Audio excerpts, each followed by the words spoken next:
আর এখন যারা বিয়ে শাদী করেন নাই, নিয়াত করেন যে আপনাদের ঘরে যে সন্তান আসবে, আচ্ছা সন্তানের আগে বউয়ে আসি নাকি? আচ্ছা, যারা বিয়ে শাদী করেন নাই নিয়াত করেন, দিনদার, মুত্তাকি, পরহেজগার, কোরআনওয়ালা মেয়ে ছাড়া বিয়ে করার দরকার নেই। বাস বাস বাস বাস বাস। শোনেন, এর মানে এই নয় যে খালি মাদ্রাসার মেয়েদেরকে বিয়ে করবেন, বরং এমন অনেক দিনী বোন আছেন আমাদের স্কুল কলেজ ইউনিভার্সিটিতে পড়েন, তারা অনেক বেশি দিন চর্চা করেন। মাশাআল্লাহ, আমি বলেছি কোরআনওয়ালা দিনদার পর্দাশীল নারী বিয়ে করবেন। এবং দ্বিতীয় নিয়াত করেন, যে সন্তানই হবে কমপক্ষে একটা সন্তানকে হাফেজে কোরআন বানাবেন ইনশাআল্লাহ, একটা সন্তানকে আলেম বানাবেন ইনশাআল্লাহ। আপনার মেয়ে হলে সেই মেয়েকে আয়েশা রাদিয়াল্লাহু আনহার মতো বানান ইনশাআল্লাহ। আপনার ছেলে হলে আপনার ছেলেকে আবু বকর, ওমর, ওসমান, আলী রাদিয়াল্লাহু আনহুম আজমাইন তাদের আদর্শে করে তোলেন ইনশাআল্লাহ। পারা যাবে না ভাই? যখন ঘরে ঘরে কোরআনওয়ালা মানুষ তৈরি হবে না, আল্লাহর জমিনে আল্লাহর দিন এমনি প্রতিষ্ঠা হয়ে যাবে ইনশাআল্লাহ। বাতিল কোন দিক পালিয়ে যাবে? ঠিক নাই? সবকিছু শেষ আছে না বলেন তো? সব কিছু শেষ আছে। নমরুদ আছে না নাই? দুনিয়াতে আছে। মানুষ তার নামও স্মরণ করে। যখন সে দুনিয়া ছিল মনে হচ্ছিল দুনিয়াটাই তার, তখন মনে হচ্ছিল কি দুনিয়াটাই নমরুদের। ফেরাউন দুনিয়া আছে না নাই? আছে। তার নামও কি মানুষ স্মরণ করে? যখন ফেরাউনের রাজত্ব ছিল, যুগ ছিল, তখন মনে হতো যে পুরো দুনিয়াটাই ও। কথা বুঝতে পারছেন না? এরকম প্রত্যেক যুগে যুগে। আজ জাতির নাম শুনেছেন? আজ জাতি এই তাল গাছের সমান লম্বা চওড়া ছিল এক একজন। বিশ্বাস করছেন না? তাল গাছের সমান লম্বা চওড়া ছিল এবং পাহাড় কেটে কেটে তারা বাড়িঘর নির্মাণ করত। তাদের কাছে আল্লাহ পাক নবী হিসেবে পাঠিয়েছিলেন হুদ আলাইহিস সালামকে। কোন নবী? সূরা হুদ পড়ে দেখবেন। আপনি যদি কবিতা, সাহিত্য, ছন্দ এগুলো পছন্দ করেন তাহলে সূরা হুদ আপনার জন্য। সুবহানাল্লাহ। আপনি যদি কবিতা, সাহিত্য, ছন্দ, বালাগাত পছন্দ করেন, সূরা আর রহমান আপনার জন্য, সূরা হুদ আপনার জন্য, সূরা শুআরা এগুলো আপনার জন্য। এত চমৎকার কাব্যিক বিন্যাস আছে, মানে কবিতার ছন্দে ছন্দে উপন্যাস ব্যাখ্যা করা হয়েছে বলে। সুবহানাল্লাহ। মানুষ তো কোরআনকে মূল্যায়ন করে না। আমি লাস্ট জুমার খুতবার একটা লেকচারে বলেছিলাম, সূরা ইউসুফ, এই যে এখন সারা বিশ্বে অর্থনীতি নিয়ে যে কত কথা হচ্ছে, অর্থনৈতিক সংকট, এটা সেটা বলা হচ্ছে না, সবার ঘরে ঘরে এগুলো আলোচনা হয় তো। মাশাআল্লাহ। আপনি বিশ্বাস করেন সূরা ইউসুফের মাত্র 4টা আয়াতের মধ্যে আল্লাহ পাক এই পুরো বিশ্বের অর্থনৈতিক সমস্যার সমাধান দিয়ে দিয়েছেন। বলে দেব কি সমাধান? পরে বলছি। আগে আপনাদের এই পয়েন্টটা শেষ করি। ঘরে ঘরে কোরআনওয়ালা মানুষ তৈরি হবে তো ইনশাআল্লাহ। আল্লাহ কবুল করুন, বলি আমিন। কোরআনের এই বিশেষ সূরাগুলো মুখস্থ করতে পারবো তো ইনশাআল্লাহ ভাই? এগুলো নিয়মিত চর্চা করলে আপনাকে দুষ্ট জিন, জাদু, বদনজর এগুলো গ্রাস করবে না ইনশাআল্লাহ। আরেকটা বইয়ের নাম বলে দেই, বই কিনবেন। আমি যে প্রত্যেকটা লেকচারে একটা একটা করে 2টা করে বইয়ের নাম বলি, বইগুলো কিনবেন আল্লাহর রাস্তায়।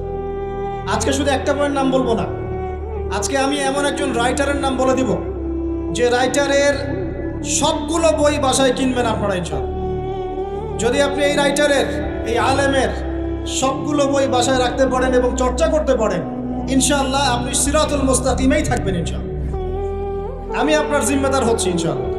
যদি আপনি পথভ্রষ্ট না হয়ে যান, এই বইগুলোতে এত চমৎকার করে গাইডলাইন দেয়া আছে, আপনি ইনশাআল্লাহ সঠিক পথেই থাকবেন। নামটা বলে দিব, সবার প্রিয় আলেম, পুরো বিশ্বের, শুধু বাংলাদেশের না, অন্যতম একজন প্রিয় আলেম, বিদগ্ধ আলেমে দ্বীন আল্লামা মুফতি তকি উসমানী দামাত বারাকাতুহু। নাম শুনেছেন?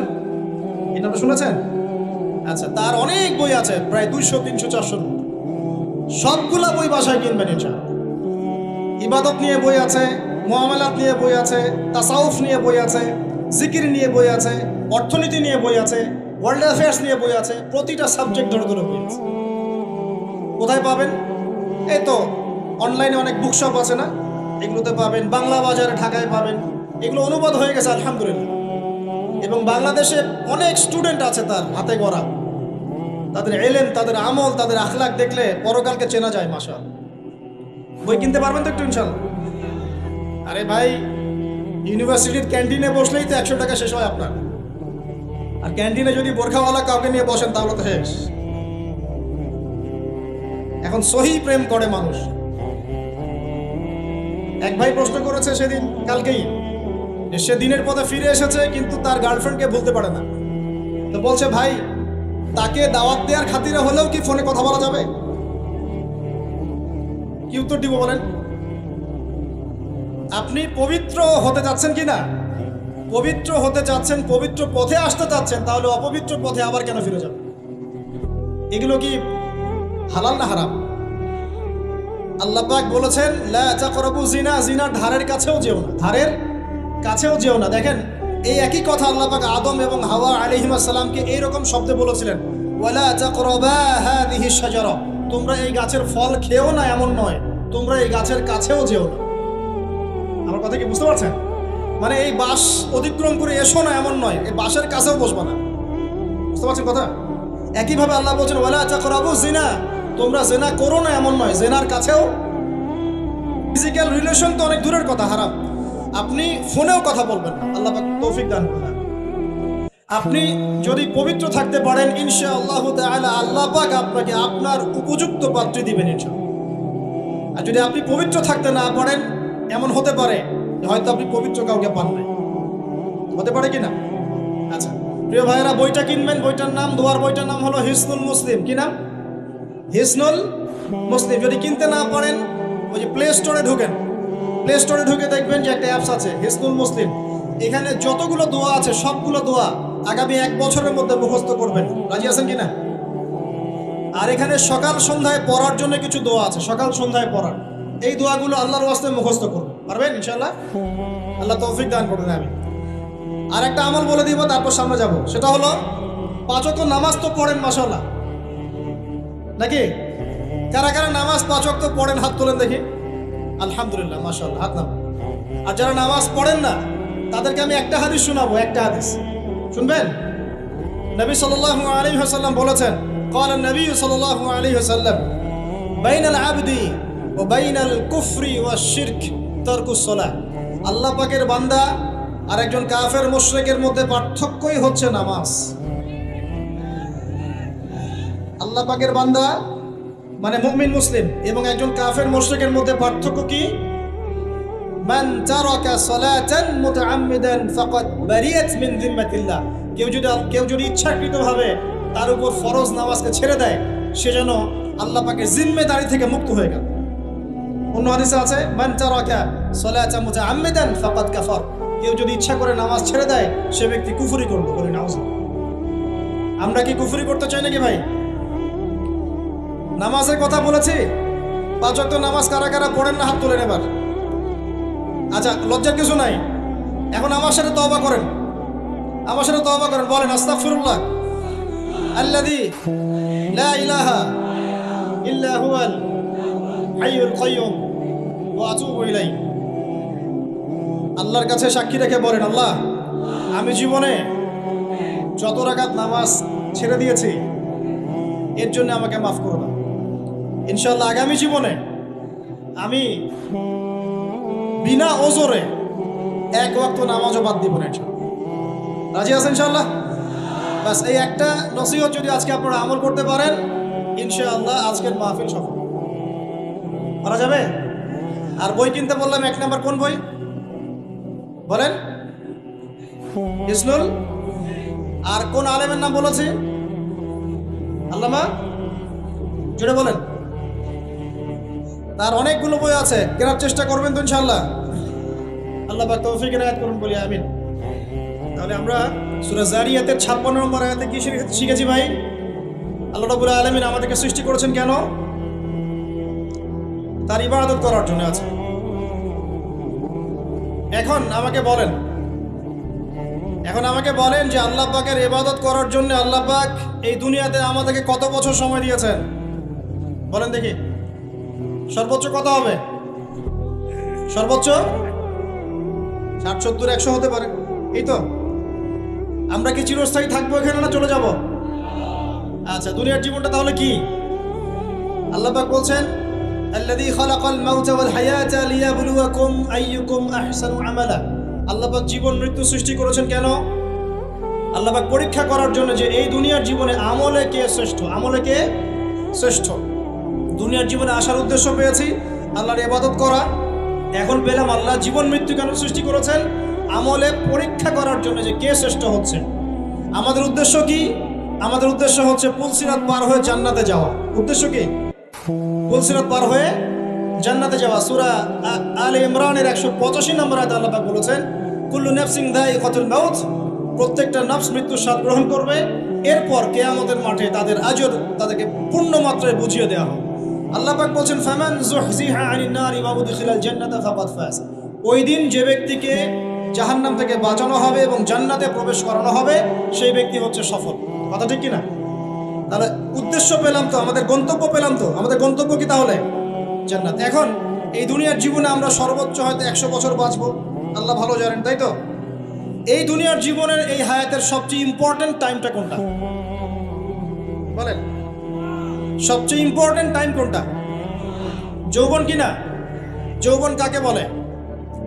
যৌবন কাকে বলে? কত বছর থেকে কত বছর পর্যন্ত?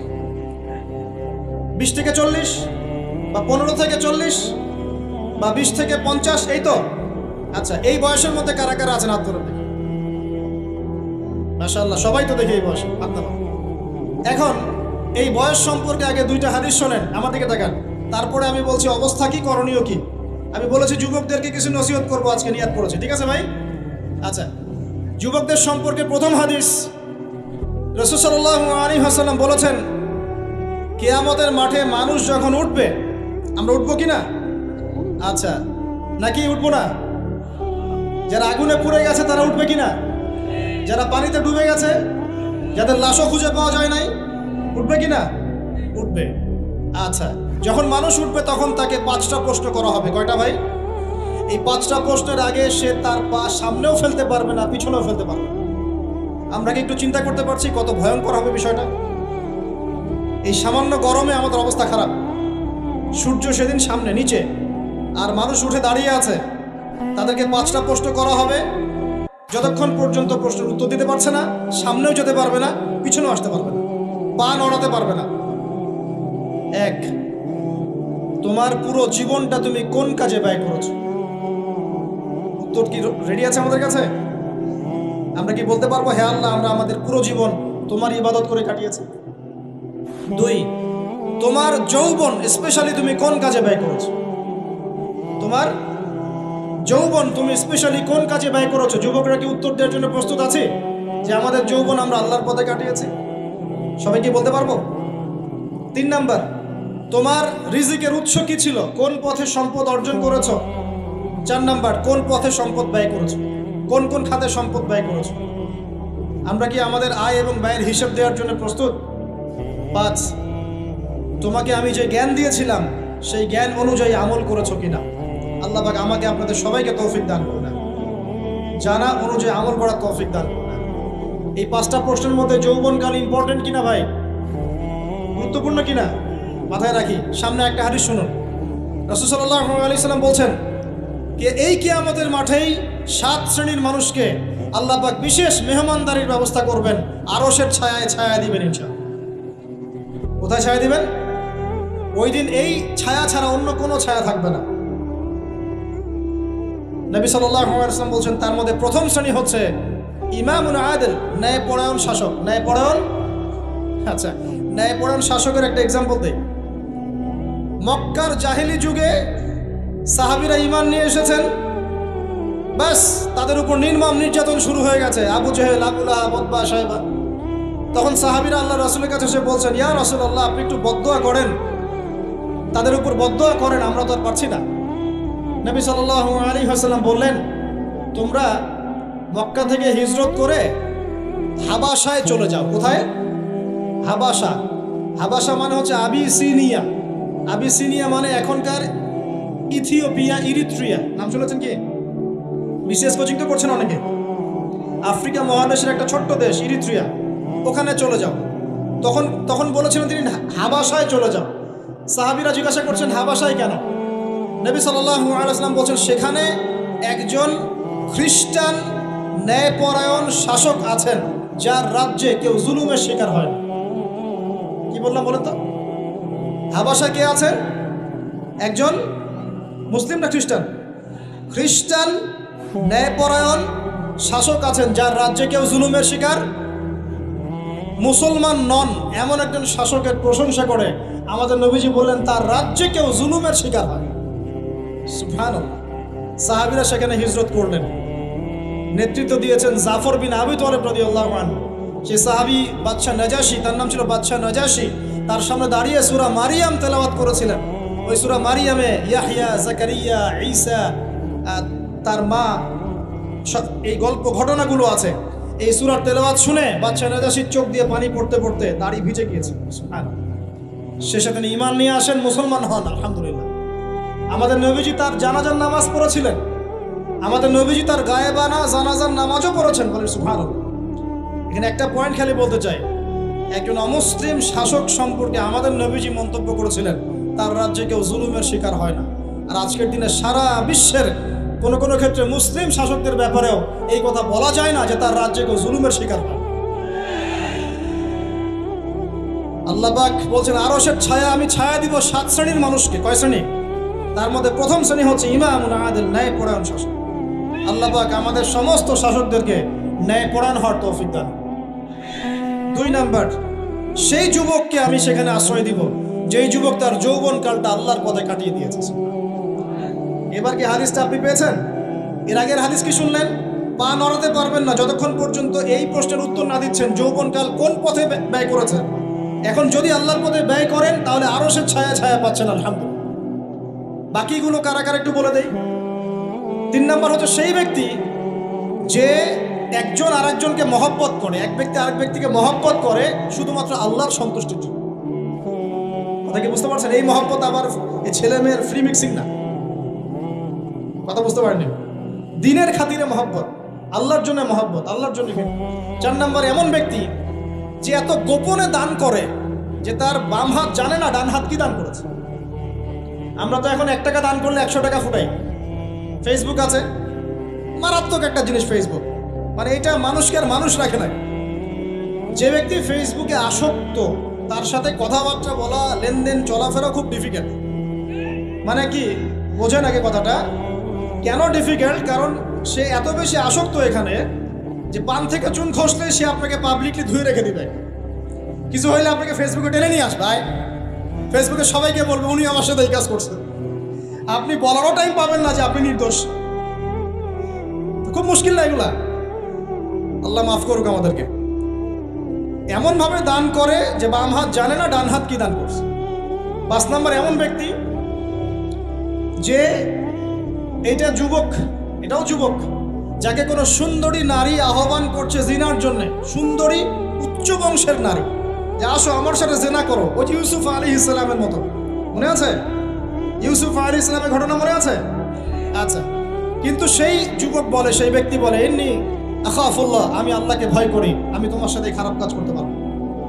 এরকম ছেলে এবং এরকম মেয়ে এখন সমাজে খুঁজে পাওয়া যায় হাতে গোনা, হাতে গোনা।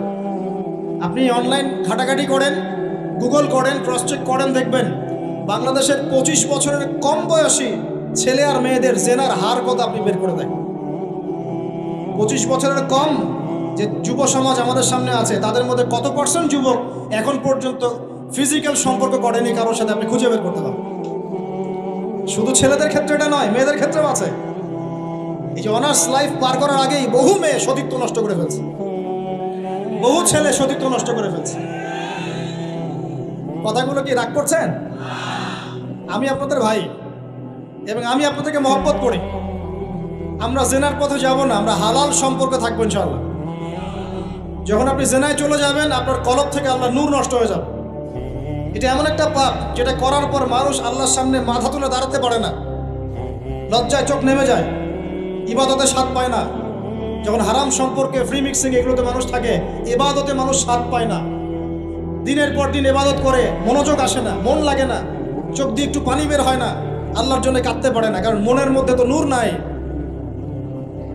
আর যখন একটা মেয়ে বেপরদায় থাকে, অনেক ইবাদত করলেও তার এই বেপরদায় থাকার কারণে সমাজের বহু মানুষের চোখের জেনা হয়ে যায়। এতে করে ওই সব মানুষের পাপের ফল এই মেয়েটাকে ভোগ করতে হয়। মানুষের চোখের বদনজর লাগে, ওই মেয়ে অসুস্থ হয়ে পড়ে মানসিকভাবে, শারীরিকভাবে। আমি আমাদের যুবক ভাই এবং যুবতীদের বোনদেরকে রিকোয়েস্ট করব, আল্লাহর ওয়াস্তে চরিত্রটাকে পবিত্র রাখার চেষ্টা করুন। আল্লাহ পাক তৌফিক দান করলেন।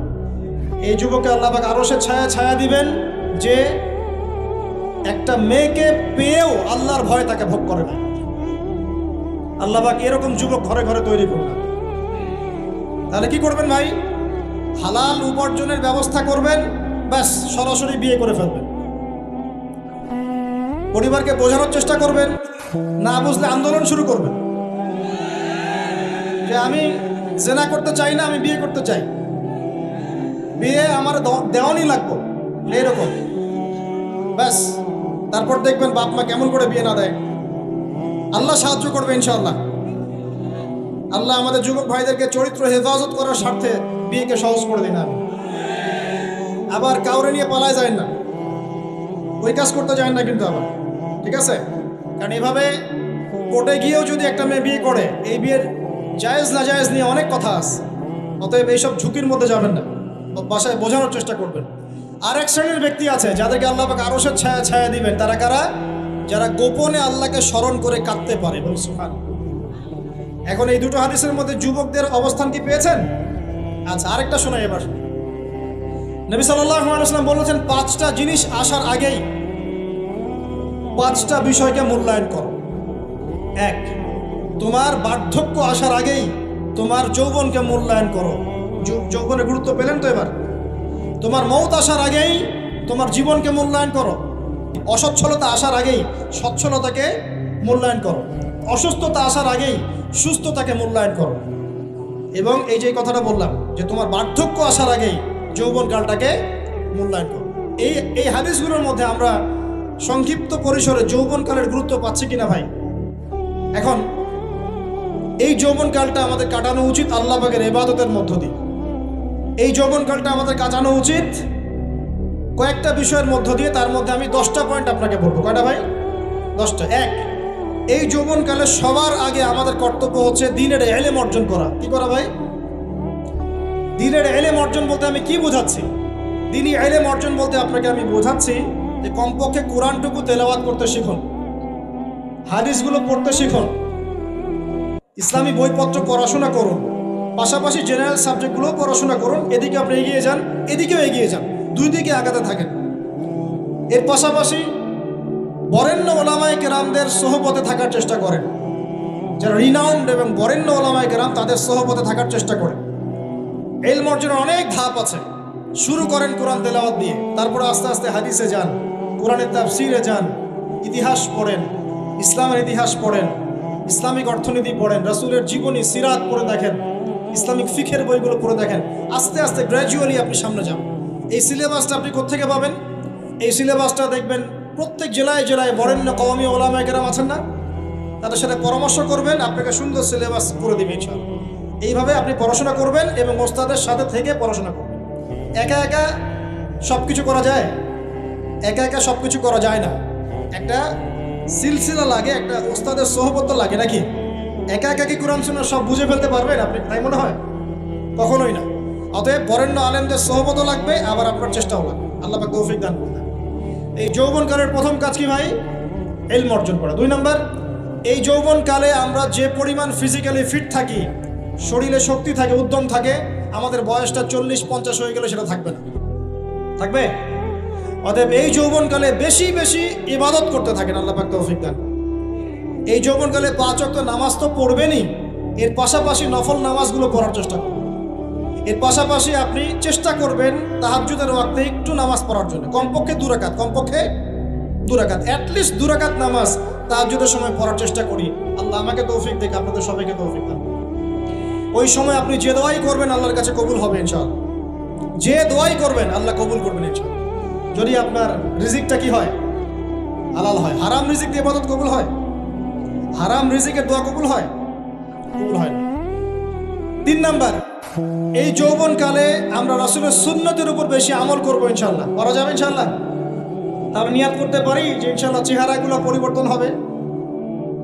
চেহারা পরিবর্তন মানে কি? হ্যাঁ, রাখা যাবে না? এখনো গজায় নাই?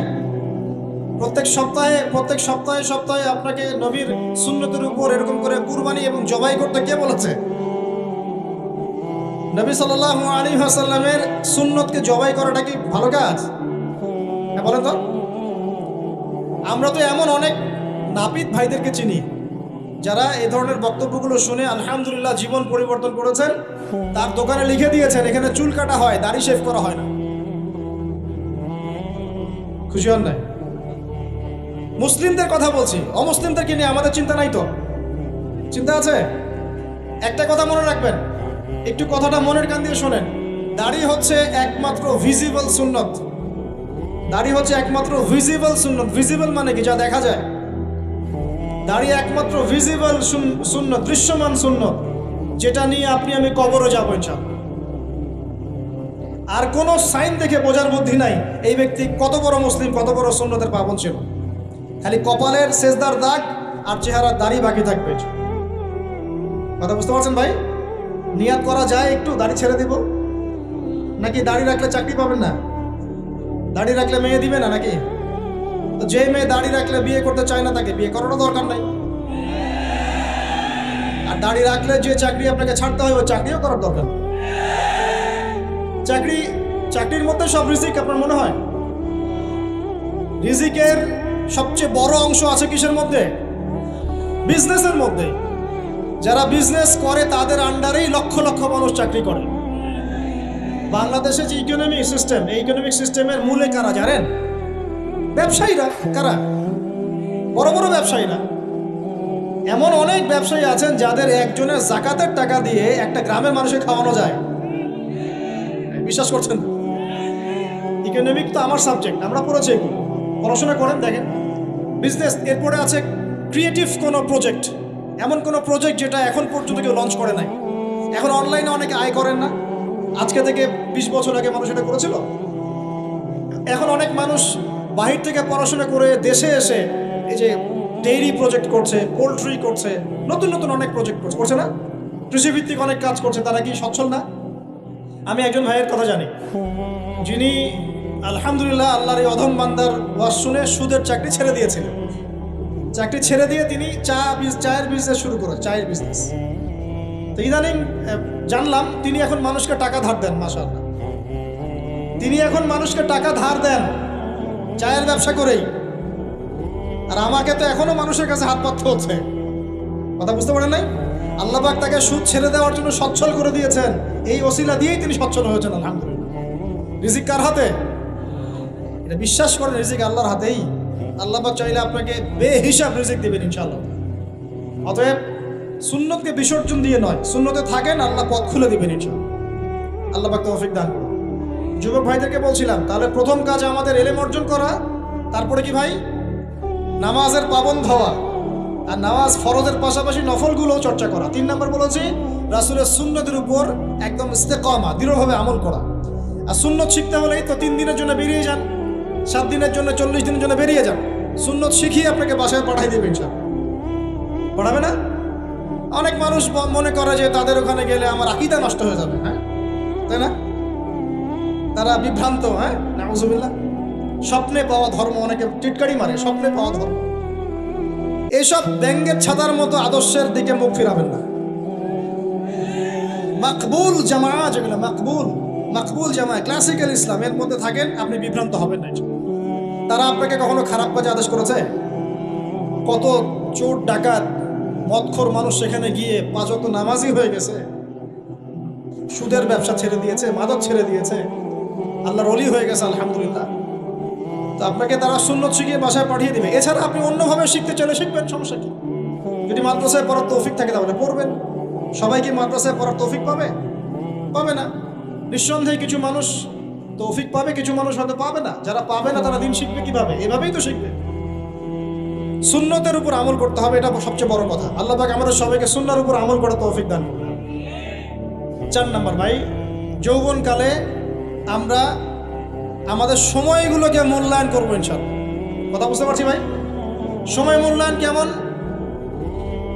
আপনার দিন রাতের একটা রুটিন থাকবে, এলোমেলো লাইফ লিড করবেন না। এই যে আমরা, আল্লাহ মাফ করুক, আমরা এখন 3টায় 2টায় 4টায় ঘুমাই, 12টা 1টা 2টায় উঠি নাউজুবিল্লাহ। এতে করে কি আমাদের রুটিন লাইফটা ঠিক আছে? আমাদের খাওয়ার ঠিক নাই, আমাদের ঘুমের ঠিক নাই, আমাদের মানে খাবারের যে অভ্যাস, খাদ্যাভ্যাসও ঠিক নাই। আমরা একটু খেলাধুলা আগে করতাম, সেটাও এখন করি না। সারাদিন ফোন নিয়ে বসে থাকি, আর এই যে ইউটিউব ফেসবুকে বসে থাকি। গোল হয়ে বসে লুডো খেলে, গোল হয়ে কি করে? লুডো খেলে, অনলাইনে গেমস খেলে, অনলাইনে পাবজি খেলে, ফ্রি ফায়ার খেলে। আগে তো তাও ছেলে পেলে একটু ফুটবল খেলতো, ক্রিকেট খেলতো, আমরাও তো খেলেছি। ওই সময় তাও আলহামদুলিল্লাহ আমাদের ফিজিক্যাল ফিটনেস অনেক ভালো ছিল। এখন ওগুলো বাদ দিয়ে যে মানুষ পর্নোগ্রাফি দেখছে, লুডো খেলছে, পাবজি খেলছে, ফ্রি ফায়ার খেলছে, সারাদিন অনলাইনে বসে অথর্বর মধ্যে বসে আছে, এটা কি ভালো হচ্ছে? এজন্য অ্যাটলিস্ট ফজরের নামাজ পড়ে জিকির আজগার করে পড়াশোনা করে আধা ঘন্টা 1 ঘন্টা একটু খেলাধুলা করলে কি সমস্যা? একটু ফুটবল খেলেন, দৌড়াদৌড়ি করেন, জগিং করেন, একটু ব্যায়াম করেন। আল্লাহ পাক আপনাদের যৌবনে বরকত দান করুন, আমিন। এই কাজগুলো করতে হবে কি না? ভালো না খারাপ? করেন। আর নিয়মতান্ত্রিক লাইফ লিড করবো আমরা।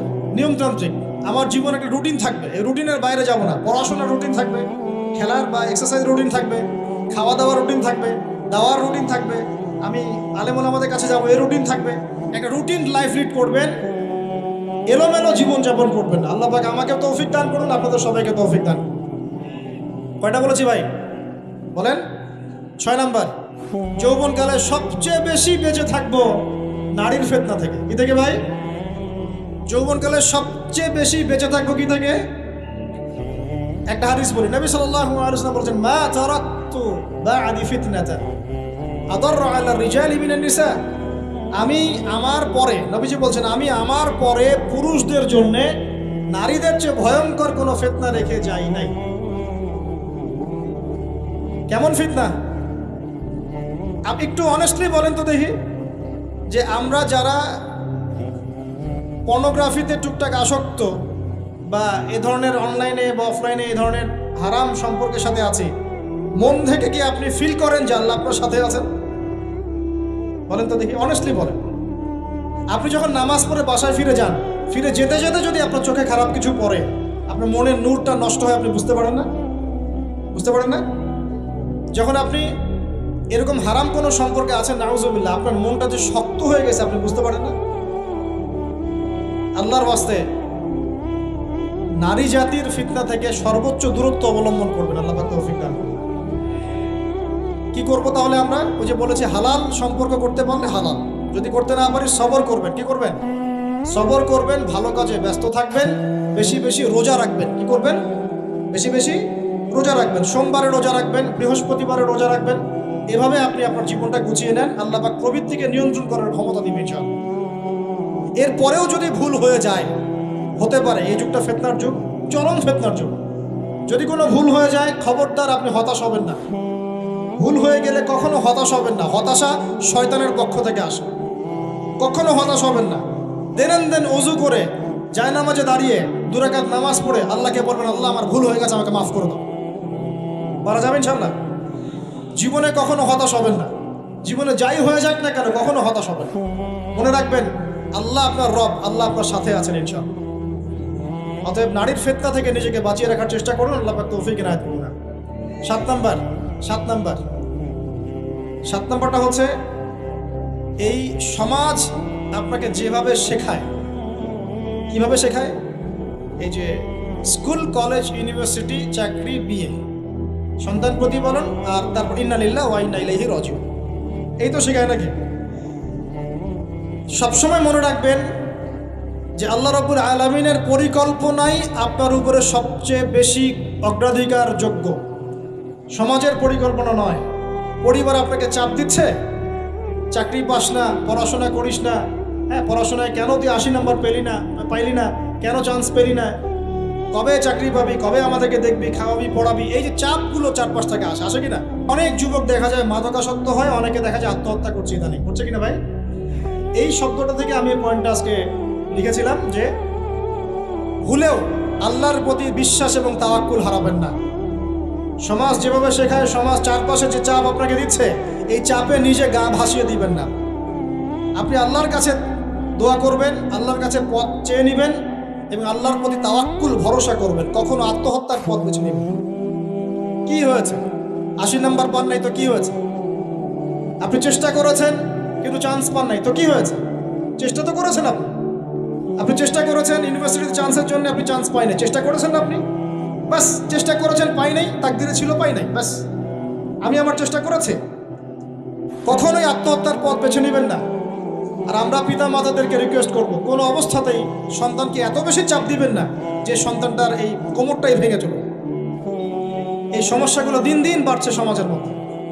কেন এত চাপ দিচ্ছেন? তার প্রতিভা কোথায় খুঁজে বের করুন। তাকে জোর করে কেন টেনে লম্বা করার চেষ্টা করছেন? আমাদের সমাজে বাচ্চা হয়ে গেলেই তার পিঠে একটা সিল মেরে দেয়, হয় ডাক্তার না হলে ইঞ্জিনিয়ার। কেন? এর বাইরে কোনো প্রফেশন নাই। আমার সন্তানকে হয় ঢাকা বিশ্ববিদ্যালয়ে চান্স পেতে হবে, না হলে বুয়েটে, না হলে এখানে। এর বাইরে আর কোথাও পড়ারই জায়গা নাই। আর এখানে পড়লেই আমার সে ছেলে বা আমার মেয়ে একদম সবচেয়ে বড় জ্ঞানী হবে, অন্য কোনোভাবে হবে না, এটা গ্যারান্টি দেওয়া আছে? যারা সভ্যতা বিনির্মাণ করেছেন তারা কয়জন বড় বড় ডিগ্রি সার্টিফিকেট পেয়েছেন খুঁজে বের করে দেখেন। দেখেন, খুঁজে বের করে। আমরা ফিলোসফির মধ্যে যে ফিলোসফারদের হিস্ট্রি পড়েছিলাম তাদের মধ্যে বেশিরভাগই দেখা যায় স্কুলেও যায় নাই, কলেজেও যায়। আছে না এমন? আছে। আমি বলছি না আপনারা যাবেন না, আমি বলছি জ্ঞানের মানদণ্ড এটাই নয় যে আমার সার্টিফিকেট অর্জিত হয়েছে। সার্টিফিকেটটাই জ্ঞানের মানদণ্ড নয় তো। হ্যাঁ, প্রতিযোগিতার একটা জগৎ আছে, আমাকে সে জগৎ উতরাতে হবে। আপনি চেষ্টা করবেন, যদি না হয় তাকদিরে ছিল, হয় নাই, ব্যাস হয়। আমাকে আল্লাহ পাঠিয়েছেন তার ইবাদত করার জন্য, এখানে আত্মহত্যা করার জন্য আল্লাহ আমাকে পাঠান না। আমার জীবন যদি দিতেই হয় তাহলে আল্লাহর জন্য দিব ইনশাআল্লাহ। ঠিক আছে কথা? ব্যাস, দুনিয়ার জন্য নয়। আল্লাহ পাক বোঝার তৌফিক দান করুন। কটা বললাম? 7টা না 8টা? 7টা। 8 নাম্বার। 8 নাম্বারটা ইম্পর্টেন্ট এবং এটা আপনাদের জন্য মজাদার। সেটা হলো 8 নাম্বারটা বেশি ইম্পর্টেন্ট। এটা হচ্ছে দিনের পথে চলার ক্ষেত্রে আপনি অনেক রকম মতবাদ পাবেন সামনে। কেউ বলবে আমারটা সঠিক, কেউ বলবে না ওরটা নয়, আমারটা সঠিক, কেউ বলবে না আমার দলটা সঠিক, কেউ বলবে না ওর সংগঠন সঠিক। এগুলো আপনার কান ভারী করে ফেলবে একদম। তখন মনে হবে যে আগেই ভালো ছিলাম রে ভাই, নামাজ পড়তাম না। এখন নামাজ পড়া শুরু করে দেখলাম যে আরে হাতটা বাঁধবো কোথায়, এটাই তো ফিক্স করতে পারতেছি না। কারণ আমার কিছু তো অভিজ্ঞতা আছে ভাই, নাকি ভাই? ওর আলোকে একটা কথা বল, সেটা হলো সমাজে কিছু ইখতিলাফি মাসআলা আছে, এই মাসআলাগুলো কানেও ঢুকাবেন না। আপনি ইবাদতের মধ্য দিয়ে আল্লাহকে পাওয়ার চেষ্টা করুন। এবং চিরায়ত একটা ইসলাম আমরা ফলো করছি না? এই ইসলামের মধ্যে এমন কিছু নাই যেটা আপনাকে জাহান্নামে নিয়ে যাবে, এমন কিছু নাই। হ্যাঁ, প্রত্যেকটা ঘরানার মধ্যে কিছু বিভ্রান্ত মানুষ থাকতে পারে। এমন কিছু মানুষ এমন আমল করছে যে আমলটা হয়তো কোরআন এবং হাদিসে নাই। এটা তার সমস্যা, কোরআন সুন্নাহর সমস্যা নয়। কথা বুঝতে পারছেন? এটা তার সমস্যা, সে এটাকে সেই বেদাতটা করছে, সেই শিরকটা করছে। তার মানে এই নয় যে কোরআন হাদিস আমাকে শিরক শিখিয়েছে, বেদাত শিখিয়েছে। কোরআন এবং হাদিসে যেটা আছে এটা সুন্দর এবং এটা চিরায়ত একটা ক্লাসিক্যাল ইসলাম আমাদের কন্টিনেন্টে আছে, বাংলাদেশেও আছে। এখানে থাকলে আপনি বিভ্রান্ত হবেন না ইনশাআল্লাহ তাআলা। বরেণ্য ওলামায়ে কেরামদের কাছে গিয়ে অন্তত একজন হকপন্থী আলেমের সাথে পরামর্শ করে আপনি আমল করার চেষ্টা করুন। আর যে বিষয়গুলো নিয়ে ইখতিলাফ আছে এগুলো নিয়ে সমাজে মত পার্থক্য সৃষ্টি করে সমাজটাকে বিভক্ত করতে যায় না। আল্লাহর ওয়াস্তে মসজিদ ভাগ করতে যায় না, সমাজকে ভাগ করতে যায় না। জাতিগত ঐক্যটা রক্ষা করেন, আল্লাহ পাক বোঝার তৌফিক দান। আর যদি মানুষের মধ্যে খারাপ কিছু দেখি, ওই খারাপ কিছু বিষয়টা আমি এড়িয়ে যাবো। আর কোনটা ভালো কোনটা খারাপ আমি বুঝবো কিভাবে? আমি 10 জন আলেমের সাথে পরামর্শ করবো, বাস। আমি এত বড় আলেম নই, তাহলে আমি 10 জন আলেমের সাথে পরামর্শ করবো যে হুজুর এই বিষয়টা চলছে, এটা সম্পর্কে আসলে বিষয়টা কি। একটা ঘরানার দিকে কখনো আপনি সাম্প্রদায়িকভাবে বায়াস্ট হয়ে যাবেন না। আপনি আপনার চিন্তাটাকে লিবারেল রাখবেন, হকটা যেখানে পাবো সেটা নিব ইনশাআল্লাহ। এমন নয় যে উনি বলেছেন বলেই হক আর কারোটা নিব না, ওনারটাই নেব, এভাবে চিন্তা করবেন না। হক যেখানে আছে সেখানে যাবেন আপনি ইনশাআল্লাহ। আল্লাহ পাক আমাদেরকে বোঝার তৌফিক দান। আর যে ইখতিলাফগুলো আছে এগুলো নিয়ে সমাজকে বিভক্ত করতে যায় না, মতানৈক্য নিয়েই ঐক্য হবে ইনশাআল্লাহ তাআলা। আল্লাহ পাক আমাদেরকে এই কথাটা বোঝার তৌফিক দান। আর শেষের দুটো হলো যৌবনকালে আমরা আমাদের পরবর্তী জীবনের প্রস্তুতি গ্রহণ করবো ইনশাআল্লাহ। কারণ বার্ধক্যের জীবনে আপনি কিন্তু এই কাজগুলো এখন করতে পারছেন, সেগুলো পরে পারবেন না। অতএব এই সময়ই আপনি আপনার রিজিকের একটা অংশ সঞ্চয় করার চেষ্টা করুন, কিছু সাস্টেইনেবল অ্যাসেট করার চেষ্টা করুন, যাতে পরবর্তী বয়সে গিয়ে আপনাকে দিনের দিকে কাজ করার জন্য দুনিয়ার ফিতনায় পড়তে না হয়। আল্লাহ পাক আপনাদেরকে হালাল রিজিকের ব্যবস্থা করে দিন, আমি দোয়া করি আল্লাহুম্মা আমিন। আর সবশেষ যেটা বলতে চাচ্ছিলাম, দেখুন, যৌবনকালে আমরা যা করতে পারবো অন্য সময় পারি না। তাই এই যৌবনেই ইলম অর্জন করে আল্লাহ পাকের দ্বীনের এই দাওয়াতের মেহনত আমরা শহরে শহরে, গ্রামে গঞ্জে, জেলায় উপজেলায়, প্রত্যন্ত অঞ্চলে সমস্ত জায়গায় পৌঁছে দেবো ইনশাআল্লাহ। যৌবনকালে আমরা বেশি বেশি দাওয়াতি কাজ করার চেষ্টা করবো। আল্লাহ পাক তৌফিক দান করুন। যতটুকু জানেন, আপনি এতটুকু জানেন না যে নামাজ পড়তে হয় 5 ওয়াক্ত, তাহলে নিজে পড়েন, মানুষকে নামাজের দাওয়াত। আপনি এতটুকু জানেন না যে ভাই সুদ খাওয়া হারাম, জানেন কি না ভাই? ব্যাস আপনি মানুষকে বলেন যে ভাই হালাল খাই, সুদ না খাই। আপনি এতটুকু জানেন না যে জেনা করা হারাম, বাস আপনি আপনার বন্ধুকে দাওয়াত দেন, ভাই জেনার দিকে যাস না এবং হারাম অ্যাফেয়ার্সে যাস না। যতটুকু জানেন অতটুকু মানুষের কাছে পৌঁছে দেন। আল্লাহ পাক তৌফিক দান। যুবক ভাইদেরকে আমি এই 10টা নসিহত করলাম আছে, এই নসিহতগুলো একটু মেনে চলেন, যৌবনটা সুন্দর হবে ইনশাআল্লাহ।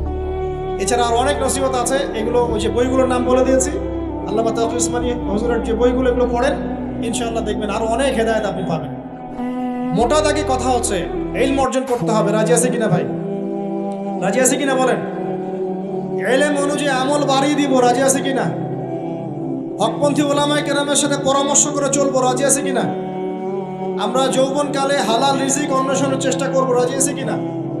যৌবনের সময়কে বিন্যাস করে চলবো, এলোমেলো জীবনযাপন করবো না, রাজি আছে কিনা? নারীদের ফিতনা থেকে বেঁচে থাকার চেষ্টা করবো, রাজি আছে কিনা?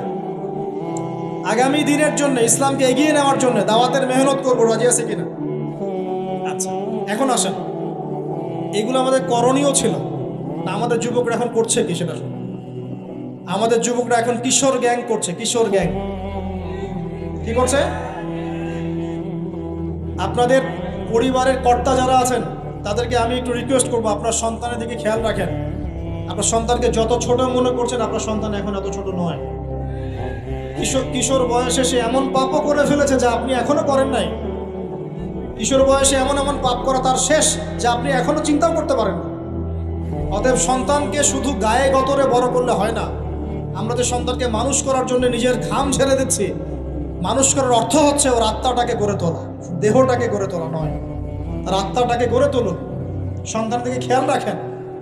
ঢাকা শহরে কিশোর গ্যাংয়ের দৌরত্বে টেকা যাচ্ছে না। রাস্তাঘাটে ছিনতাই করছে, মাদক সেবন করছে, মানুষের সম্পদ মোবাইল ধুপ করে কেড়ে নিয়ে দৌড় দিচ্ছে, এক গ্যাং আরেক গ্যাংয়ের সাথে মারামারি করছে। এগুলো শিখছে কোত্থেকে? এগুলো শিখছে আপনার ওই যে অপসংস্কৃতি দেখে দেখে। পশ্চিম থেকে, আমাদের পার্শ্ববর্তী থেকে অনেক অপসংস্কৃতি ঢুকছে ভিতরে, ওটা দেখে দেখে দেখে দেখে শিখছে কি করতে হয় না। 2টা গ্যাং তৈরি করছে এবং সিনেমাতে যেমন দেখানো হয় সে নিজেকে ওই রকম করে চিন্তা করা শুরু করছে। এই কনসেপ্টগুলো মানুষ পাচ্ছে কোথায়? নাটক সিনেমা থেকে পাচ্ছে। একটা দল ক্রিয়েট করেছে, সে সেই দলের নেতা হয়েছে, আরেক দল তাকে মারতে আসছে, সে আবার তাকে মারতে যাচ্ছে। এই যে জিনিসগুলো, এগুলো নাটক সিনেমায় দেখানো হচ্ছে না। যুবকরা শিখছে কোত্থেকে এগুলা?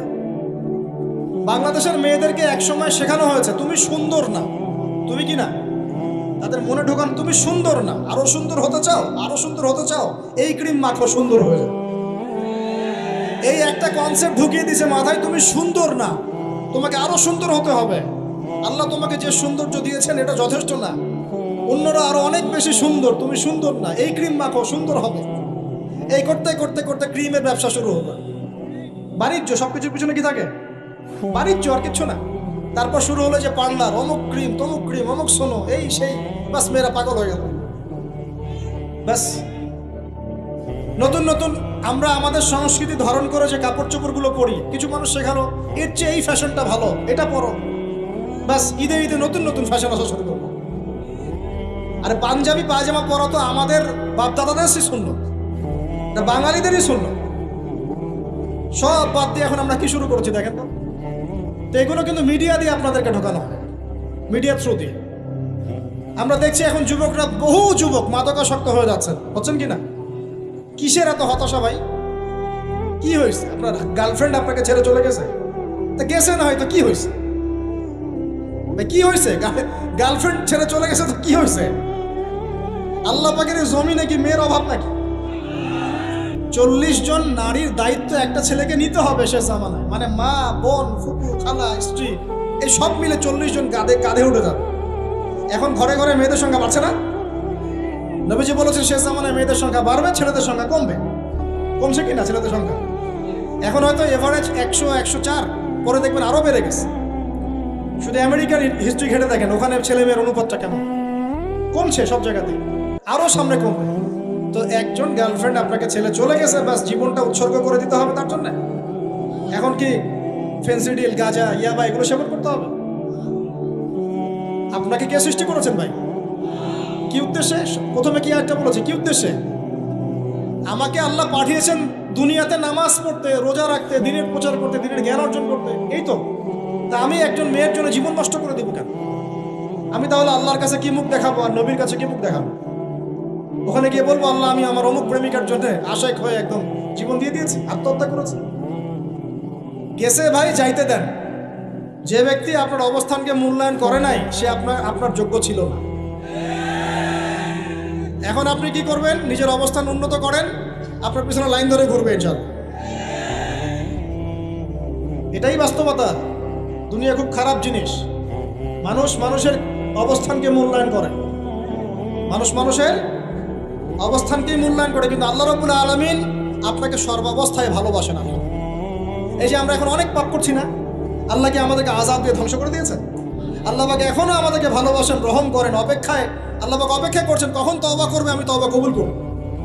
এই কখন আমার বান্দা খালি একবার বলে আস্তাগফিরুল্লাহ, আল্লাহ পাক সাথে সাথে মাফ করে দেবেন। আর সেই আল্লাহকে ভুলে আপনি কার পিছনে ছুটছেন?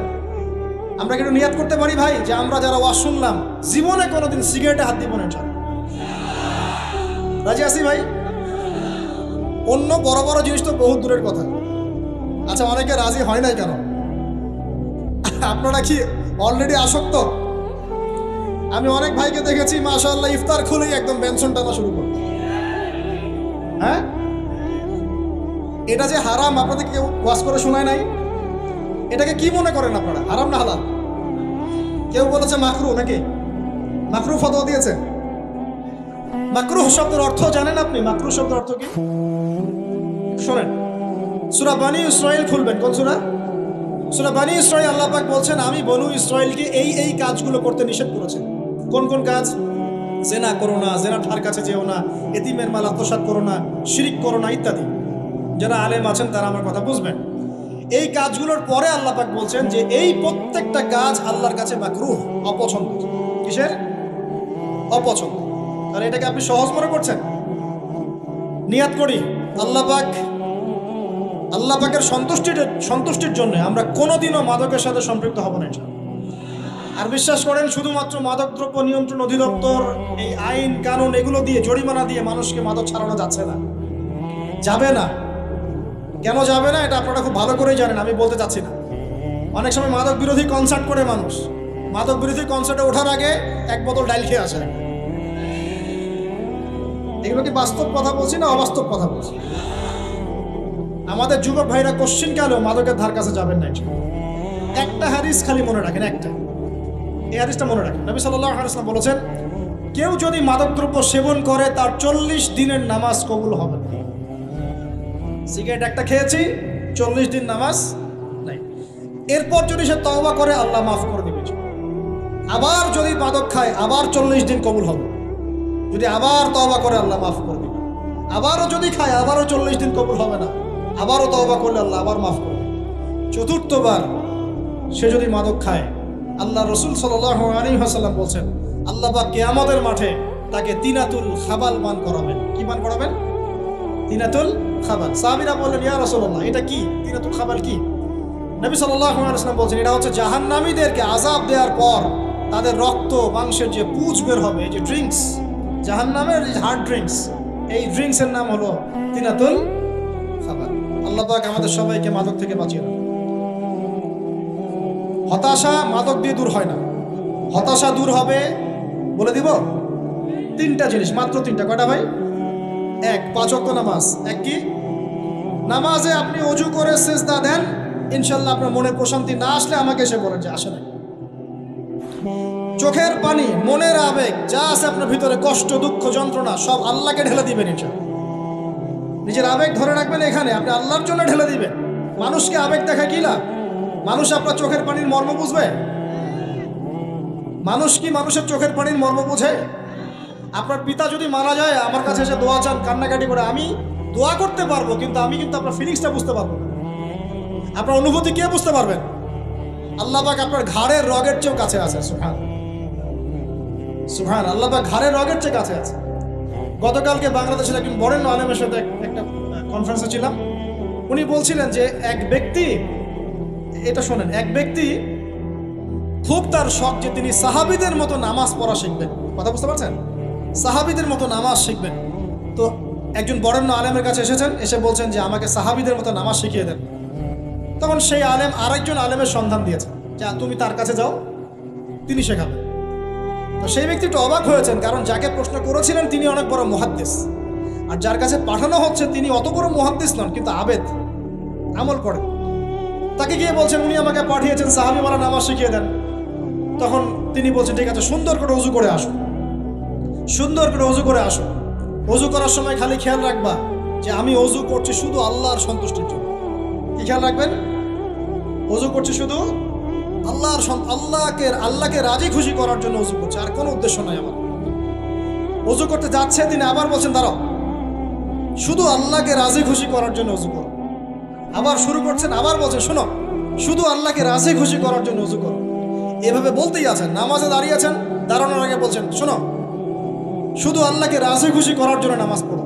বলতেই আছেন। এক পর্যায়ে সে ব্যক্তি নামাজ শুরু করলো, নামাজে মনোযোগ এদিক ওদিকে যায়, আর তার মাথায় এটা আসে, এই শুধু আল্লাহকে রাজি খুশি করার জন্য আপনি নামাজ পড়তে হবে, শুধু আল্লাহকে রাজি খুশি করার জন্য নামাজ পড়তে হবে। এই চিন্তা তার মনের মধ্যে ঘুরপাক খাচ্ছে। এভাবে নামাজটা সে শেষ করেছে। শেষ করে চিন্তা করছে যে নামাজ তো পুরোপুরি মনোযোগ দিতে পারলাম না।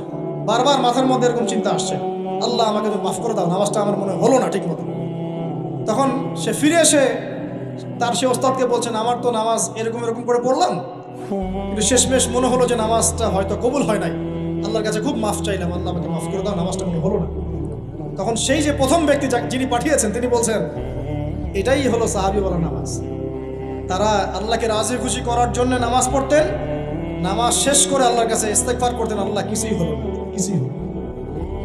আমার কথা কি বুঝতে পারছেন? অতএব আল্লাহকে রাজি খুশি করার জন্য আপনি আপনার আবেগ, আপনার ইবাদত সব ফেলে দিবেন, অন্য কারো কাছে কিছু পাওয়ার আশা করুন। অতএব নামাজ আপনার মাদকের দিকে যাওয়া লাগবে না, নামাজই আপনার হতাশা দূর করে দেবে ইনশাআল্লাহ। 2 নম্বর আমল হচ্ছে কোরআন তেলাওয়াত। যে ব্যক্তি কোরআন তেলাওয়াত করতে পারে নিয়মিত, তার মনের মধ্যে এই হতাশা, এই ভীরুতা, এই কাপুরুষতা কিচ্ছু আসবে না ইনশাআল্লাহ। আমি গ্যারান্টি দিচ্ছি আপনাকে, হতাশা আসবেই না আপনার মনে যদি আপনি কোরআন বুঝতে পারেন। কোরআনের একটা আয়াত নিয়ে কোনো সময় দেখা যায় 2-3 ঘন্টা সময় পার হয়ে যাচ্ছে, আয়াতটা ছেড়ে সামনে যেতে পারছি না। কোরআনের ভিতরে ঢুকলে আপনি দুনিয়ায় ভুলে যাবেন কি হচ্ছে আশপাশে। আমি এমন অনেক আলেমকে দেখেছি যে একটা বই, পাতলা একটা বই, আরবি বই নিয়ে পড়া শুরু করেছেন, যে ফজরের পরে জোহরের ওয়াক্ত হয়ে যাচ্ছে, বইটাই শেষ করতে পারেন না। বুঝতে পারবেন না? যখন আপনি ইলমের ভিতরে ঢুকে যাবেন, কোরআনের ভিতরে, হাদিসের ভিতরে, আপনার দুনিয়ার খেয়ালই নাই। একজন আলেম তিনি এক রাত্রে একটা বই লিখেছিলেন, চটি বই, এক রাত্রের মধ্যে। বলা হচ্ছে তার সম্পর্কে বলা হচ্ছে যে রাতের খাবার তাকে দেয়া হয়েছে যে আপনি এটা খেয়ে নেন, খাবারটা পাশেই আছে, খাবারটা খাবো, এটা লিখে খাবারটা খাবো, এরকম তার চিন্তা ছিল। ফজর হয়ে গেছে, বই লিখাও শেষ, খাবার এই অবস্থায় পড়ে আছে, ডুবে গেছেন ভিতরে, খাওয়ার মাথায় খেয়াল নাই। এরকম হয়। একজন মনীষী, বিখ্যাত মনীষী, রিয়াদুস সালেহীন কিতাবের রাইটার, সংকলক আল্লামা নববী রাহিমাহুল্লাহ, এরকম সারা রাত চলে গেছে, পাশে 2টা খেজুর, ওই 2টা খেজুর খাওয়ারই সময় পান। হাদিস নিয়ে গবেষণা করতে রাত পার হয়ে গেছে। আমি বলতে চাচ্ছি, যখন ইলমের ভিতরে, কোরআন হাদিসের ভিতরে ঢুকে যাবেন, আপনার দুনিয়ার খেয়াল আপনার চলে যাবে, এই টেনশন, হতাশা, এই সেই বাদ। তখনই আল্লাহ পাক আপনাকে তার পক্ষ থেকে রহমত দিবেন, বরকত দিবেন, আল্লাহ আপনার দুনিয়ার কাজগুলো করে দিবেন। তখন দেখবেন কেউ আপনার দুনিয়ার ওই কাজটা করে দিয়েছে, কেউ ওই কাজটা করে দিয়েছে, কেউ বাসায় খাবার পাঠিয়ে দিয়েছে, আল্লাহ পাকই এগুলো করাই দিবেন ইনশাআল্লাহ। তো প্রিয় ভাইরা, মাদকে যাব না আল্লাহর কাছে আসবো? 2 নম্বর কোরআন তেলাওয়াত, 3 নম্বর আল্লাহর জিকির। 3 নম্বর কি ভাই? আল্লাহর জিকির। চলতে ফিরতে সব সময় মুখ চলতে থাকবে, মুখ না চললেও মনে মনে মন তাজা থাকবে, মনে মনে জিকির হতে থাকবে। মনে মনে জিকির করতে পারেন? মুখ নড়বে না, কিন্তু মনে মনে আপনার একটা জিকির হতে থাকবে, সুবহানাল্লাহ, আলহামদুলিল্লাহ, লা ইলাহা ইল্লাল্লাহ আল্লাহু আকবার পড়া যাবে? পারে। মানুষের মন কখনো চুপ করে থাকে না, কিন্তু মানুষের মন অলওয়েজ কিছু না কিছু চিন্তা করতে থাকে না, যতক্ষণ না ঘুমায় মানুষ।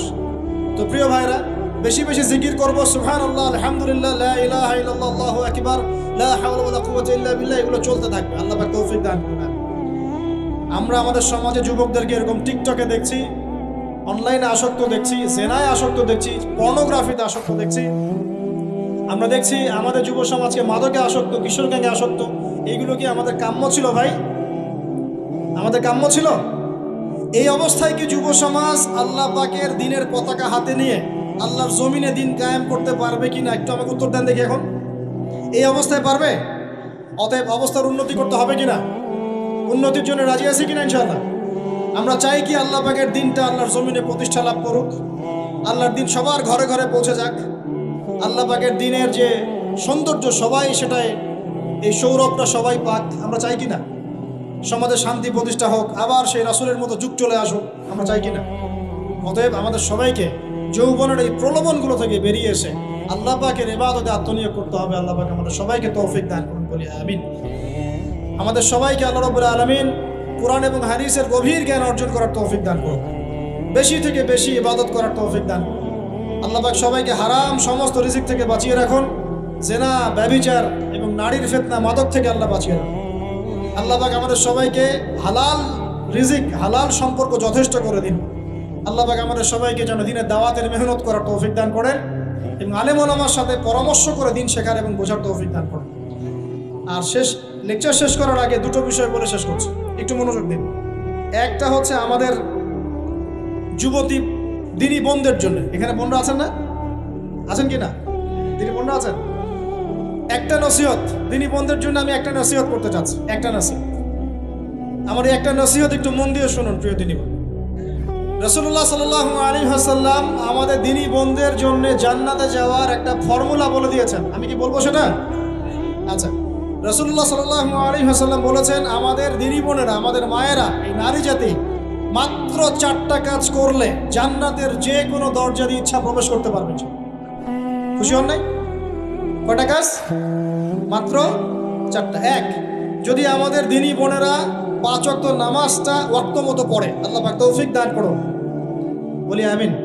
2 নাম্বার, যদি তারা রমাদান মাসের রোজাটাকে ঠিক মতো আদায় করতে পারে। 1 নাম্বার 5 ওয়াক্ত নামাজ ঠিকঠাক আদায় করা, 2 নাম্বার রমজান মাসে সওম রাখা, 3 নাম্বার তাদের লজ্জাস্থানের হেফাজত করা, মানে শরঈ পর্দা মেনটেন করা, শরঈ পর্দা মেনটেন করা। এবং আমি বলে দেই, চেহারাটা আপনাদের পর্দার অন্তর্ভুক্ত। এটা নিয়ে অনেক বাকবিতণ্ডা হয় না সমাজে, চেহারা দেখানো যাবে কি যাবে না ইত্যাদি। চেহারা আপনার পর্দার অন্তর্ভুক্ত বিষয়, ফুল স্টপ। এর উপরে ফতোয়া অনেকভাবে দিচ্ছে, কিন্তু বরেণ্য উলামায়ে কেরামের কিতাবগুলো ঘাটাঘাটি করেন, তাদের ফতোয়া হচ্ছে চেহারা আপনার পর্দার অন্তর্ভুক্ত বিষয়, চেহারা ঢেকে রাখবেন, আল্লাহ পাক তৌফিক দান করুন। চোখ থাকবে খোলা, ঠিক আছে। 4 নাম্বার, স্বামীর আনুগত্য করতে হবে। স্বামীর আনুগত্য, এই যে আনুগত্য শব্দ শুনলেই মানুষের একটা মানে নেগেটিভ ধারণা তৈরি হতে পারে। স্বামীর আনুগত্য মানে কি আমি তার দাসত্ব করব? আনুগত্য মানে, প্রিয় দিনী বোন, আনুগত্য মানে দাসত্ব নয়। আনুগত্য মানে কোরআন সুন্নাহর যে বিধানগুলো আপনার স্বামী আপনাকে পালন করতে বলবে, আপনি সেগুলো করবেন, আপনি করতে বাধ্য। কিন্তু স্বামী যদি কোরআন সুন্নাহর বাইরে কিছু করতে বলে, সেটা মানতে আপনি বাধ্য নন। স্বামী যদি আপনাকে বলে যে সুদ খাও, এই যে সুদী এনজিওতে আসো, নাম লেখাও। স্বামী যদি আপনাকে বলে যে আসো বেপরদায় বাইরে যাই, সাজুগুজু করে বের হও, চলো ঘুরে আসে বেপরদায়। স্বামী যদি বলে দেবরকে একটু খাবারটা দিয়ে আসো, আমার অফিসের কলিগ আসছে, খাবার পরিবেশন করো, আসো ডাইনিংয়ে আসো। এই যে হারাম কাজ, বেপরদার আদেশ করছে, সুদের আদেশ করছে, আপনি সেগুলো পালন করবেন। কিন্তু হালাল বৈধ যে কোনো বিষয় আপনি স্বামীর আনুগত্য করবেন, এটা আপনার উপর ফরজ। এই 4টা কাজ যদি আপনি করতে পারেন, জান্নাতের যে কোনো দরজা দিয়ে ইচ্ছা আপনি প্রবেশ করতে পারবেন ইনশাআল্লাহ। আল্লাহ পাক আমাদের দিনী বোনদেরকে এই 4টা কাজ করার তৌফিক দান করুন। আমাদের সবাইকে আল্লাহ পাক জান্নাতের জন্য কবুল করুন, বলি আমিন। আরেকটা বিষয় বলতে চাচ্ছিলাম, সেটা হলো ওই যে প্রথমে বলেছি যে সূরা ইউসুফের সেই সমাধানটা বলবো কি না? আচ্ছা, সূরা ইউসুফটা ইনশাআল্লাহ আমি আরেকদিন পুরো সূরাটা সংক্ষিপ্ত করে আলোচনা করব ইনশাআল্লাহ, যদিও একটা লেকচারে সম্ভব হবে বলে মনে হচ্ছে না আমার কাছে। 2টা বা 3টা লেকচারে নিয়ে আসবো ইনশাআল্লাহ। তবে আজকে একটা চিস্ট খালি বলছি।